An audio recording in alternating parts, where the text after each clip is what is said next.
So in this video, we are going to be looking at triangles, and under triangles, we are going to be looking at Pythagoras theorem.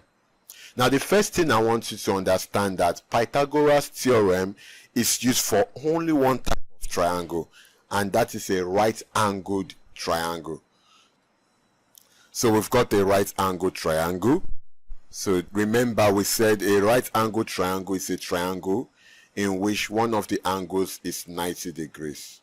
Does this make sense? So before we even begin to talk about Pythagoras theorem, number one, it must be a right-angled triangle. Right-angled triangle. Does that make sense?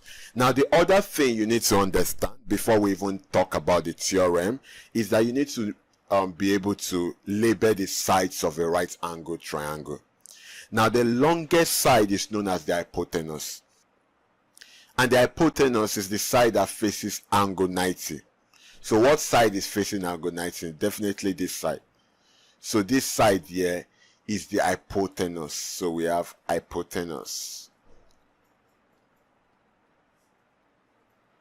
Does that make sense? Now, the other sides of the right angle triangle is adjacent and opposite, and they are kind of fluid. What I mean by that is that they change in accordance to where the angle is. Now, I think illustrating it will better explain what I mean.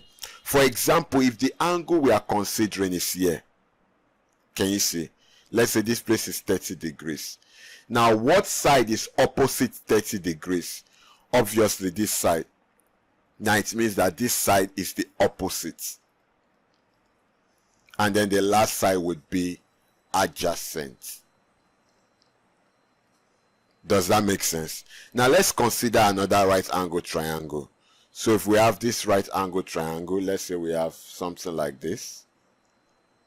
Perfect. Now, this is angle 90. Now, what side do you think would be the hypotenuse? Obviously, the side facing the right angle. So this side would be the hypotenuse. If the angle in consideration is this place, let's say this place is 50 degrees, what side do you think would be the opposite? The side facing the angle.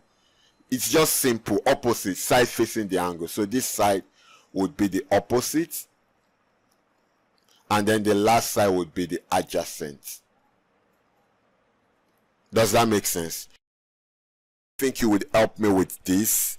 So I'm just going to pause a little bit to be sure that you've gotten this. So remember, we've got this right angle triangle.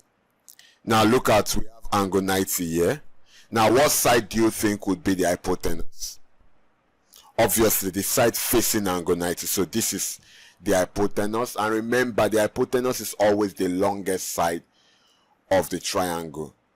Now, if I have the angle here, let's say this is 40 degrees, what side do you think would be opposite? Alright, that's correct. So this side facing the angle, so this place would be opposite. Then the third side would be adjacent. So here would be adjacent. Do you understand this? Can you see that these two triangles, A, B, they are kind of alike? The only difference is where the angle, where we place the angle is different. And that's what makes adjacent and opposite to be different. In this case, our adjacent is this side, and our opposite is this side. While in this case, our adjacent is this side, and then our opposite is this side. Do you understand? The man credited with Pythagoras theorem, obviously it was even named after him, is known as Pythagoras of Salmon. And he was a Greek philosopher. So he was a Greek philosopher. So I think this is just a tidbit you need to know about Pythagoras theorem.